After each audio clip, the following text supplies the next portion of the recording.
Anak buah saya tak kerja, baru kematian suami. Baru-baru ini dia ada duit EPF suami dia. Soalan saya, mana yang patut diutamakan, bayar hutang bank arwah atau gunakan duit untuk kelangsungan hidup anak-anak yang masih kecil? Baik.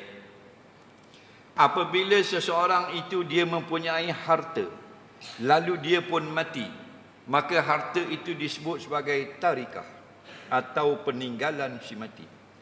Maka bila ada si mati meninggalkan harta, wajiblah dilakukan dua perkara sebelum diberi kepada waris. Perkara yang pertama, bayar hutang Allah.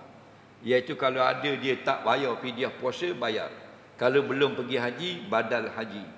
Kalau ada nazar nak beri sesuatu kepada masjid 100-200, kena cabut, bayar dulu. Habis hutang Allah, bayar hutang manusia pula. Faham? Hutang kedai, hutang tu, hutang ni, hutang hardware, hutang dan sebagainya. Habis dah 3,500 bayar hutang manusia 4 orang, baki 13,000, baru dapat anak-anak makan rasa. Faham lagi? Kalau tidak, nyaknya ke mayat. Kita tak selesai dia.